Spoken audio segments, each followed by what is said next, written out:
Eu enterrei o meu pai vivo no jardim da nossa casa de família em Alfama, só para ouvir os seus gritos ecoarem como uma sinfonia de justiça tardia. Não foi um assassinato impulsivo, planeei cada pá de terra com o ódio que ele plantou em mim durante anos. E enquanto o sol de Lisboa se punha sobre aquela sepultura improvisada, eu sorri pela primeira vez em décadas, sabendo que a herança que ele me roubara agora valia cada gota de suor e sangue.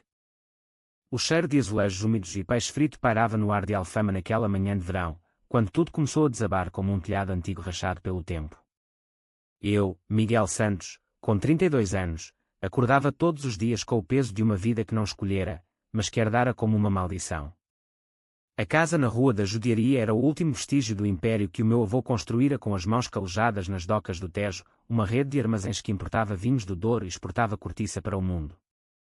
Mas o meu pai, António Santos, transformara aquilo num circo de vaidades, onde o verdadeiro herdeiro era sempre o enteado dourado, o filho perfeito que a madrasta trouxera no pacote. Eu via-me no espelho do quarto apertado no sótão, os olhos castanhos fundos de noites insones, o cabelo negro despenteado como as ondas revoltas do Oceano Atlântico que batiam nas falésias da costa alentejana, onde passara as infâncias solitárias. Tu és o erro que eu corrigi, dissera-me o pai uma vez, embriagado pelo vinho tinto de uma garrafa de colheita especial, que ele guardava para os jantares com os sócios. O enteado, Ricardo, era o oposto, loiro como os campos de trigo em Trás-os-Montes, sorriso de comercial de pastilhas para a garganta, e uma habilidade para lisonjear que o tornara o favorito desde o dia em que a mãe dele, a Isabel, entrara na nossa vida com malas de Paris e promessas de luxo. Naquela manhã, descia as escadas de madeira rangente, cada degrau um lembrete das histórias que o avô contava sobre a Revolução dos Cravos, de como lutara por uma Portugal livre, só para ver o filho vender a alma ao dinheiro. A cozinha cheirava a café forte e pão de milho torrado, e lá estava ela, a Isabel, com o seu robe de seda cor de marfim, mexendo uma colher de prata no bolo como se fosse uma rainha destronada. Bom dia, Miguelzinho, disse ela, com aquela voz melosa que me dava náuseas, como o doce de ovos moles de Aveiro que se derrete na boca mas deixa um travo amargo. Ricardo já estava à mesa, de fato impecável, folheando o jornal de notícias, comentando o mercado de ações com o ar de quem domina o mundo.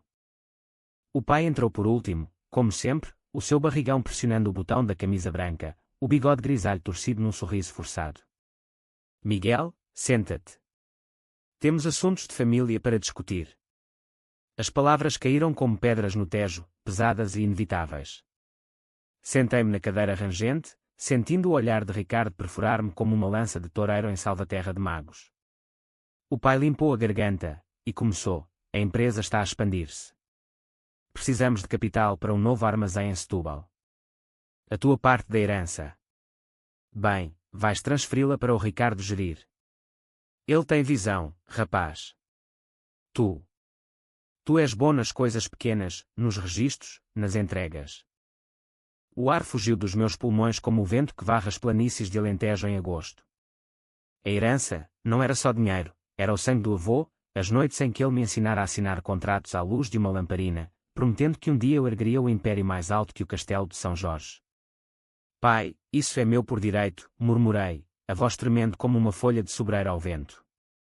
Ele riu, uma gargalhada rouca quicou pelas paredes forradas de azulejos azuis e brancos. Direito. Tu foste um acidente, Miguel. O Ricardo é o futuro. A Isabel e ele merecem-no. Assina os papéis, ou vais para a rua como o teu avô teria odiado ver.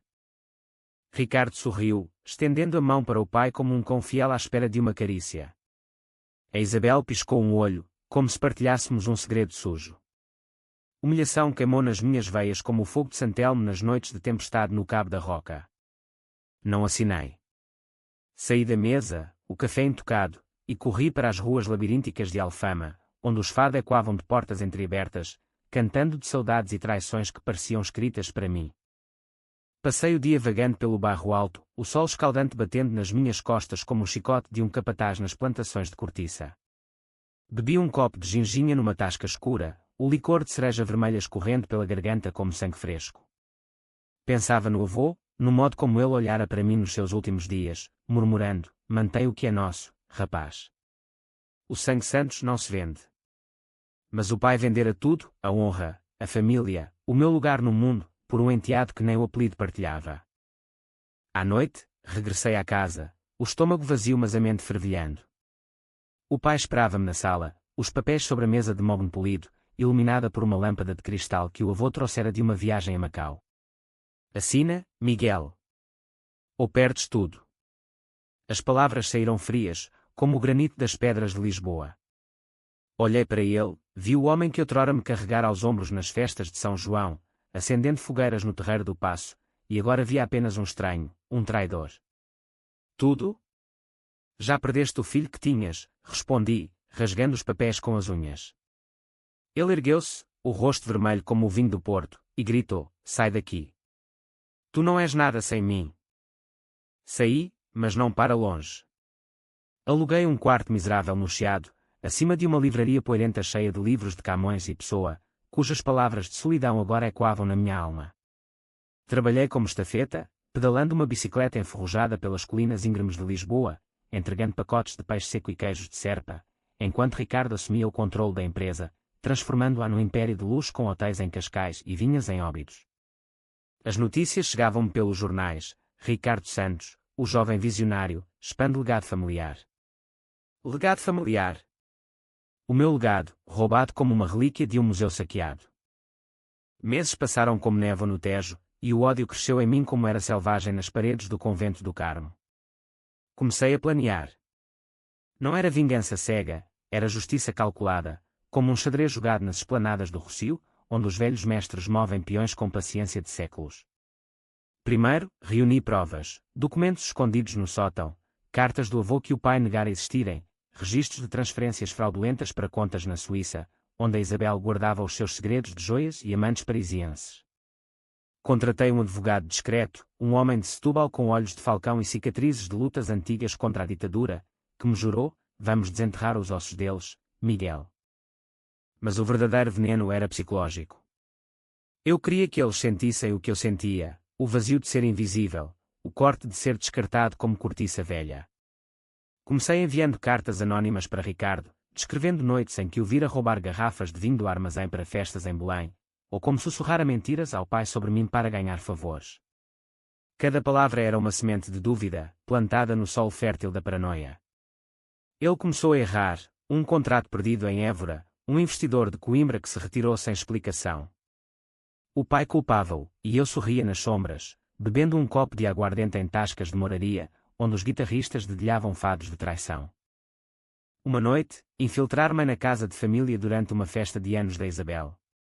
Vestido de empregado, servi vinhos espumantes de bairrada, ouvindo as risadas vazias dos convidados, políticos de Lisboa, empresários de Porto, todos lambendo as botas do enteado dourado. O pai, embriagado, proclamou um brinde, ao Ricardo, o filho que Portugal merece.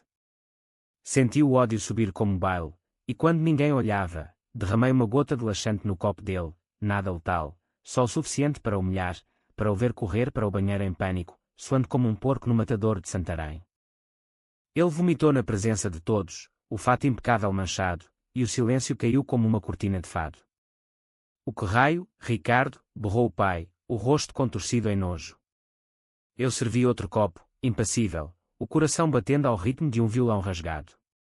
Aquela foi a primeira rachadura na fachada dourada. Mas eu sabia, a verdadeira sepultura ainda estava por cavar. Os dias seguintes foram um turbilhão de sussurros em Alfama, onde as vizinhas, com as suas saias floridas e lenços bordados, cochichavam sobre o pobre Ricardo, que perdera o controle na festa. Eu ouvia tudo da janela do meu quarto no Chiado, fumando um cigarro de tabaco preto de Vila Real, o fumo subindo como fantasmas de vinganças passadas.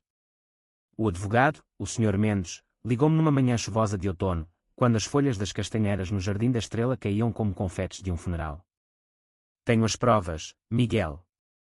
Fraude fiscal, transferências ilegais para a offshore da Isabel em Andorra. Mas precisamos de mais, algo que os quebre por dentro. Por dentro. Era aí que eu trabalhava melhor. O pai sempre fora um homem de aparências, um lisboeta de casaco de tweed e gravata de seda, frequentando os cafés do Chiado onde essa de Queiroz outrora debatia o destino da nação. Mas eu conhecia os seus demónios, o medo de ser como o avô, um homem do povo que soara nas docas durante o salazarismo, sem o brilho das luzes de neon que agora iluminavam os seus sonhos de grandeza. Ricardo era o espelho perfeito dessa ilusão, mas eu via as fissuras, as noites em que ele bebia sozinho no bar do Hotel Ritz, cortejando mulheres casadas com promessas de viagens ao Algarve. Decidi atacar o enteado onde doía mais, no seu ego inflado. Criei um perfil falso nas redes, Voz de Alfama, postando fotos antigas da família, eu e o avô nas vinhas do Douro, rindo com cestos de uvas maduras, contrastando com imagens recentes de Ricardo em iates em Cascais, rodeado de modelos de Madrid. As legendas eram veneno puro, o verdadeiro herdeiro constrói com as mãos, o falso brilha com o suor dos outros. Os comentários explodiram como fogos de artifício na festa da cidade, é o Miguel. O pai roubou-lhe tudo. Ricardo é um impostor, como aqueles toureiros falsos em Corus. Ele enlouqueceu. Ligou-me de um número bloqueado, a voz trêmula como um miúdo apanhado a roubar figos no pomar.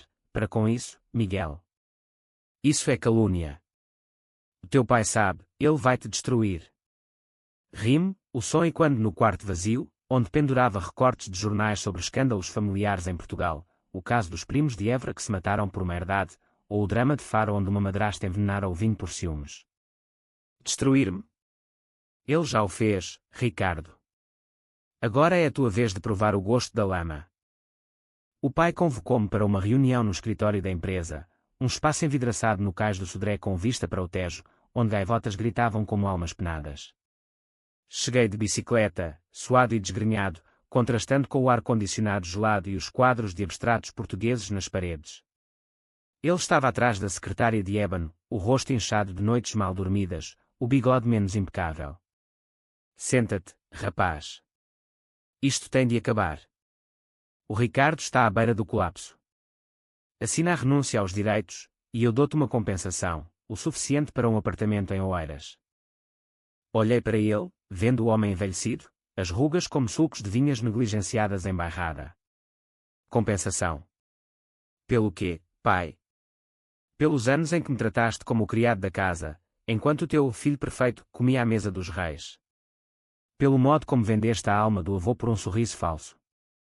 Ele batia com os dedos na mesa, o anel de sinete com o brasão dos santos brilhando como uma mentira. Tu não entendes, Miguel. A Isabel trouxe-me de volta à vida após a morte da tua mãe. O Ricardo é grato, leal. Tu és rancoroso, como esses fadistas que choram por nada nas noites de Alfama. Rancoroso. A palavra acertou-me como um murro de boxeador em Figueira da Foz. Levantei-me, inclinando-me sobre a secretária, o cheiro do seu aftershave de lavanda misturando-se com o meu suor. Grato. Ele é um parasita, pai. E tu, um tolo que o alimentas.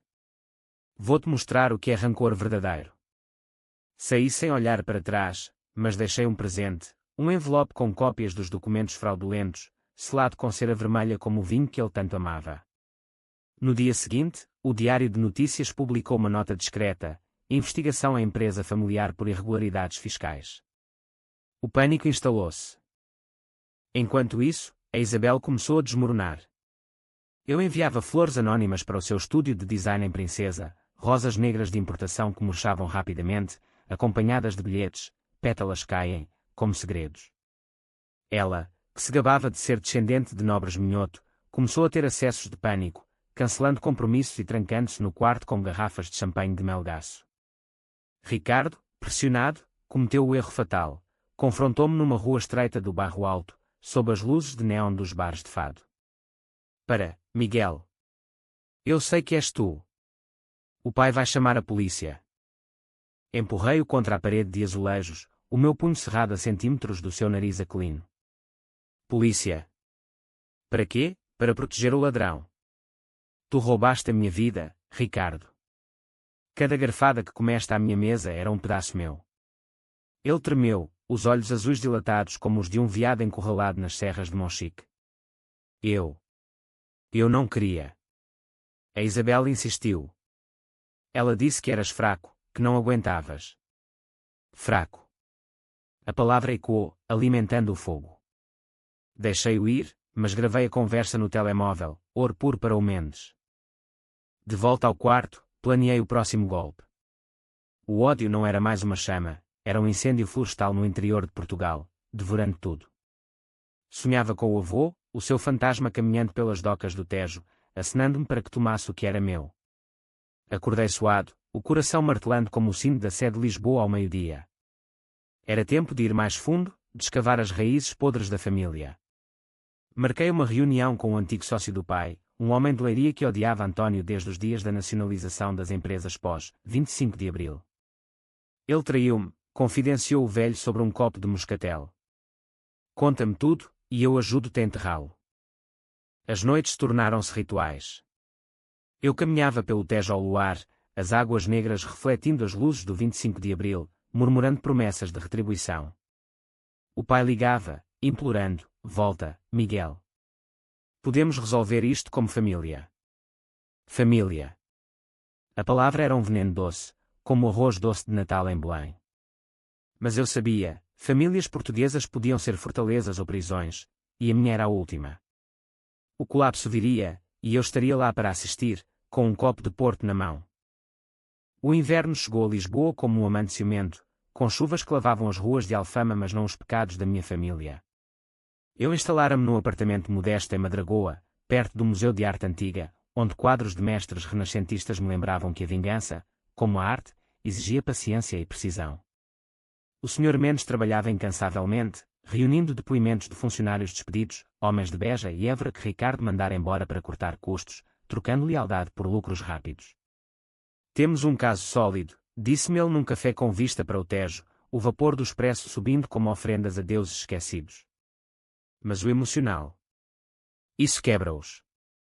Emocional. Sim, era o calcanhar de Aquiles do pai. Ele sempre fora obcecado pela memória da minha mãe, morta num acidente de carro nas curvas da Serra da Arrábida quando eu tinha 10 anos. Ela, com os seus cabelos negros como a noite de Sintra e riso que enchia as festas de São Martinho, era o único ponto fraco que ele admitia. Comecei por aí, enviei uma fotografia antiga dela, tirada nas praias de Troia, com uma nota: ela odiava mentirosos. Como te sentes agora, António? Ele respondeu com uma chamada furiosa: onde arranjaste isso?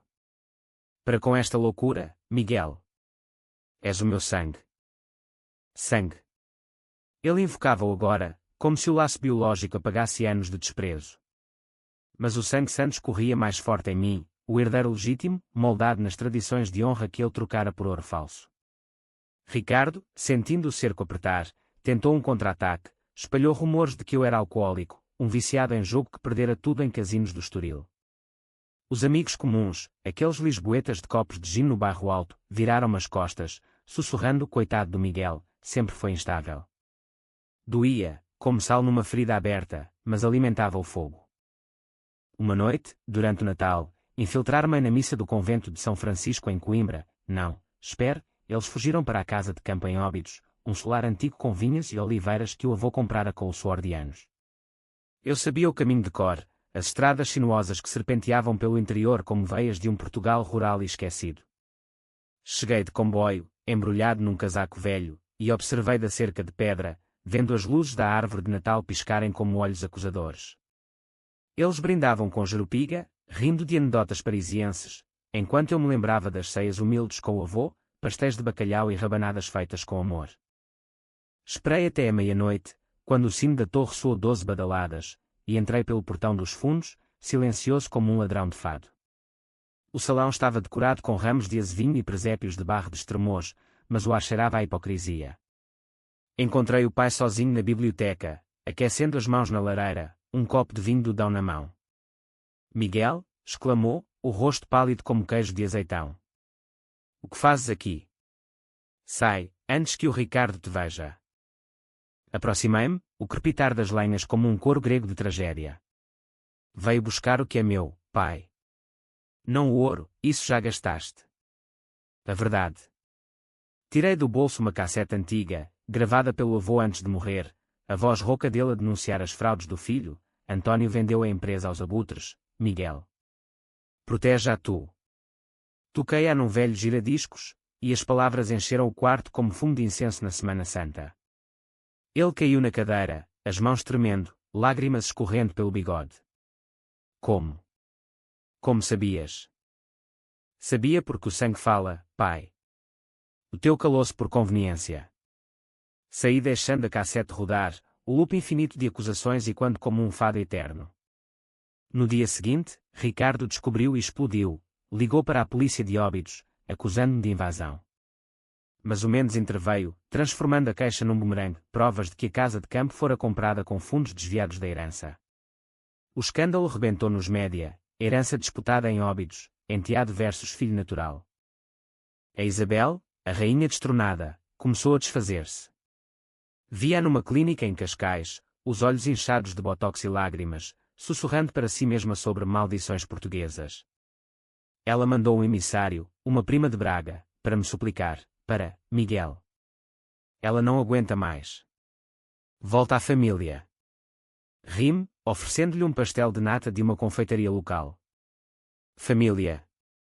Digam à Isabel que as madrastas em contos de fadas portuguesas acabam devoradas pelos lobos das serras. O pai, isolado, cometeu o erro de me confrontar pessoalmente. Marcou um encontro no Café Nicola, no Rossio, sob o céu cinzento de janeiro, onde poetas outrora conspiravam revoluções. Ele chegou curvado, o casaco amarrotado, sem o bigode impecável. Miguel, por favor. A empresa está a ruir. Os credores de Setúbal chamam. O Ricardo. Ele fugiu para a Espanha, com dívidas. Senti uma pontada, não de pena, mas de triunfo amargo, como o final de um fado de Amália Rodrigues, onde o sofrimento se transforma em catarse. Fugiu? Como um cobarde em touradas de Corus, respondi, bebendo o meu galão devagar. E tu, pai? Vais fugir também, ou enfrentar o que plantaste? Ele estendeu a mão, os dedos nudosos como raízes de oliveira centenária. Deixa-me compensar-te. Metade da empresa, em nome da tua mãe. A menção dela foi o gatilho.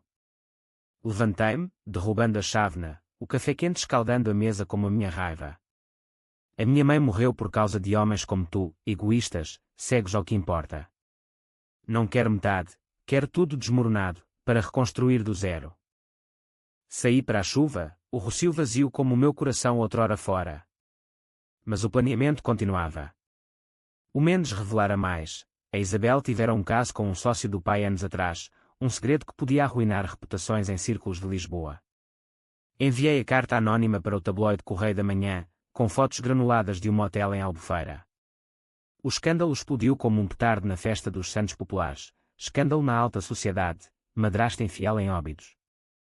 Ela tentou suicídio, engolindo pílulas num quarto de hotel em Sintra, sob as sombras dos palácios românticos. O pai salvou-a, mas o laço partira-se. Ele ligava-me chorando, vens ver a tua madrasta? Ela pergunta por ti. Madrasta.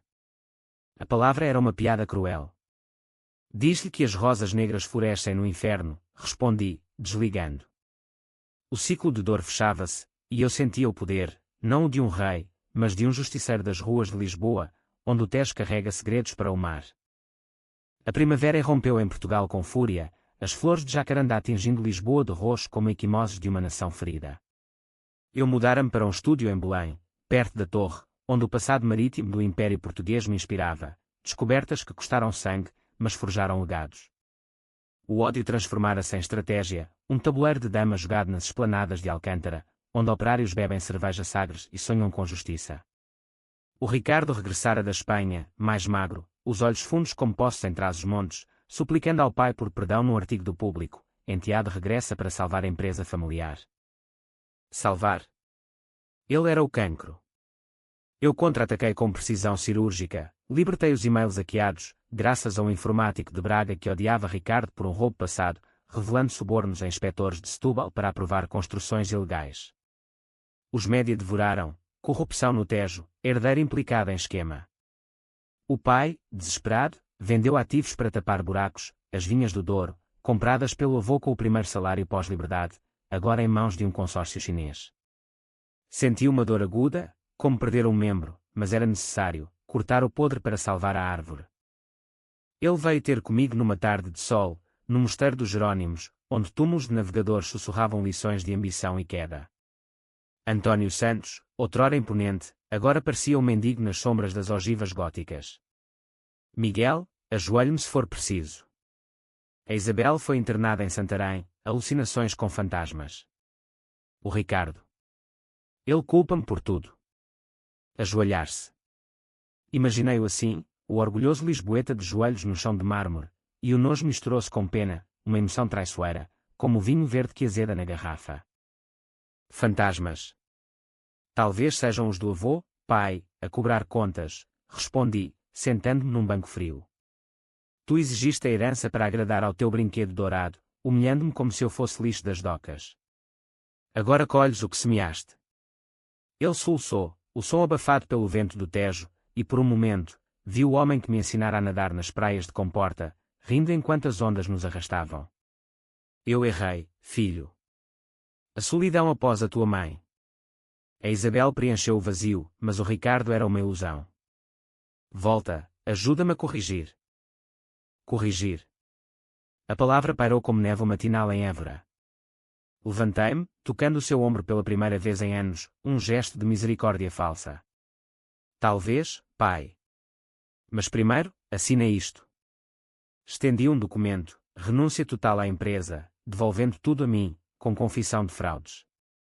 Os seus olhos arregalaram-se como os de um touro no ruedo de Salvaterra.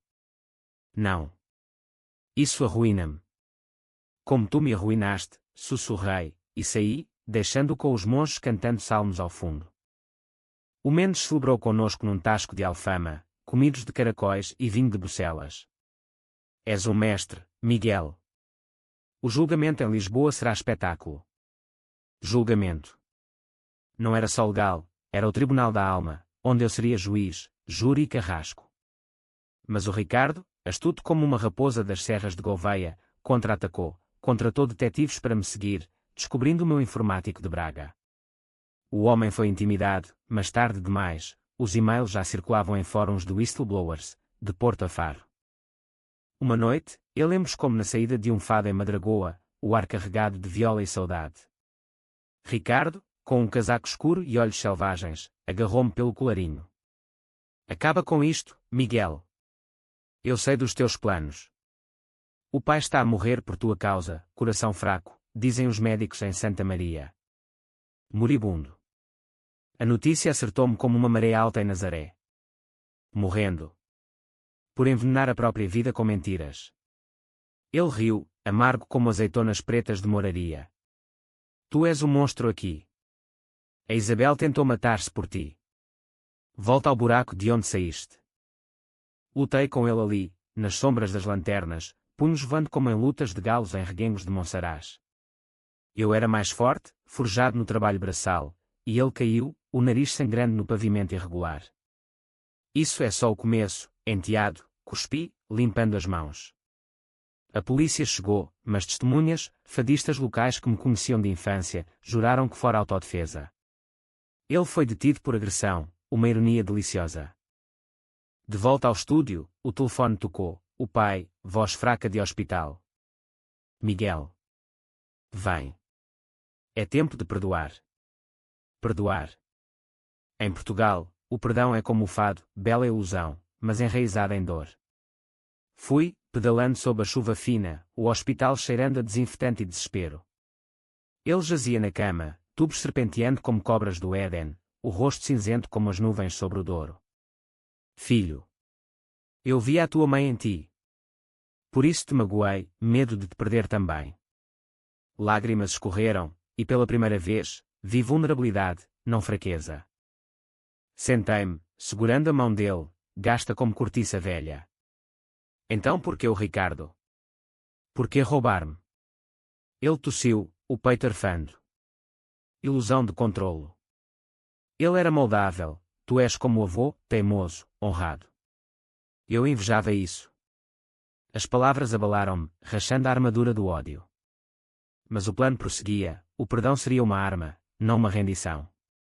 Assina os papéis, pai. E eu fico. Ele assinou, trêmulo, devolvendo o controlo. Saí do quarto com o documento, o coração pesado como o sino de Mafra, sabendo que a misericórdia era só o prelúdio da queda final. O verão regressou com calor sufocante, o ar de Lisboa grosso como mel de rosmaninho das colinas de Ourique. Com os papéis assinados, assumi o controle da empresa, ou o que restava dela, armazéns vazios em Setúbal, dívidas como fantasmas de impérios caídos.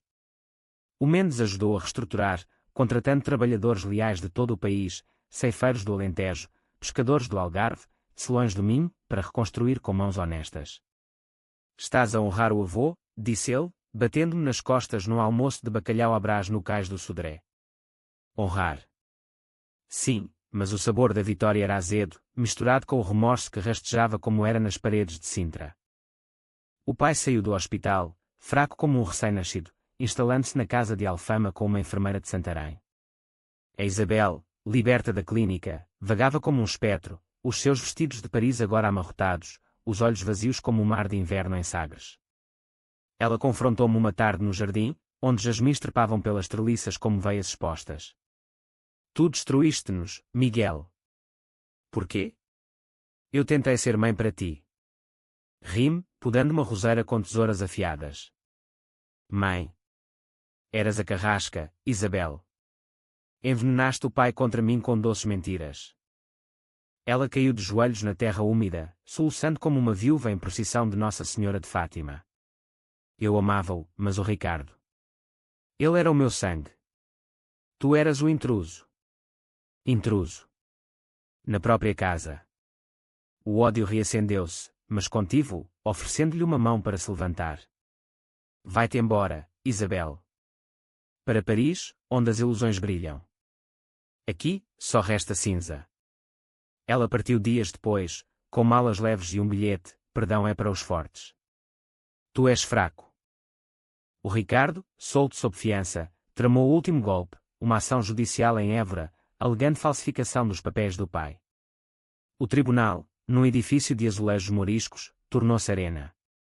Eu testifiquei, voz firme como o granito da Sé, descrevendo anos de humilhação, as refeições onde ele comia bifes do lombo enquanto eu mastigava pão seco, as festas onde dançava com herdeiras de Coimbra enquanto eu varria o chão. O pai testemunhou, voz trêmula: eu errei. Miguel é o herdeiro.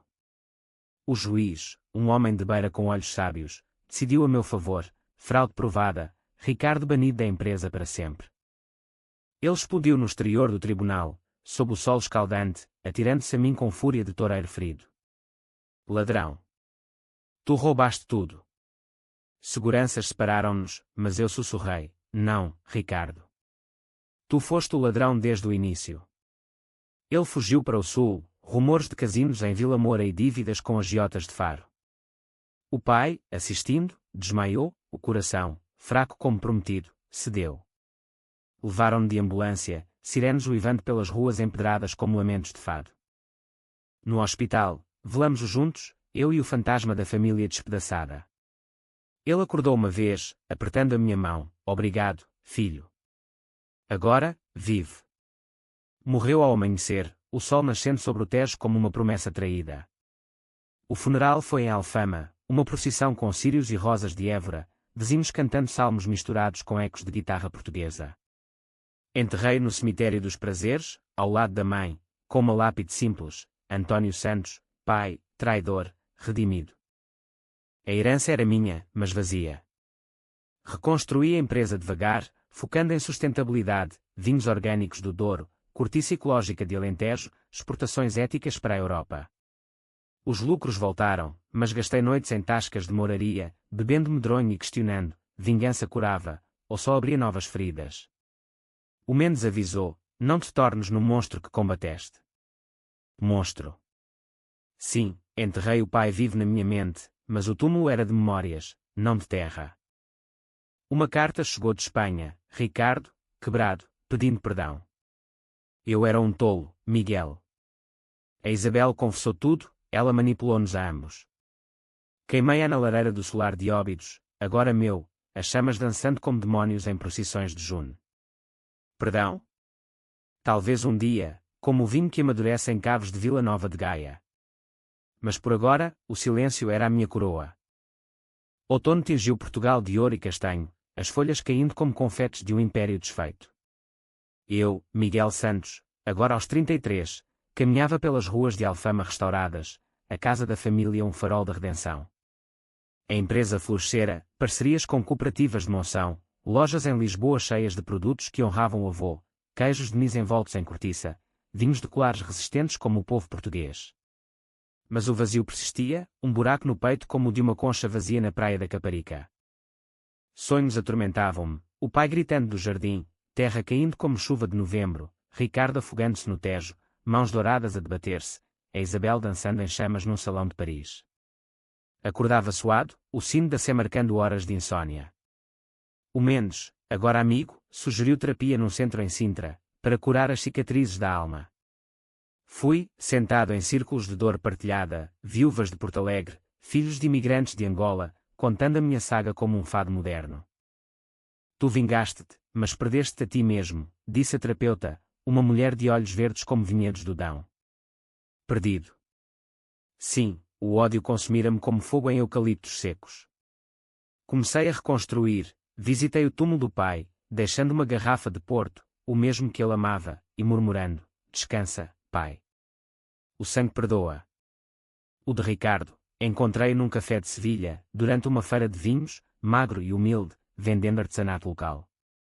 Miguel, disse ele, voz quebrada. Abracei-o, sentindo os ossos sob a camisa. Irmão. Vamos devagar.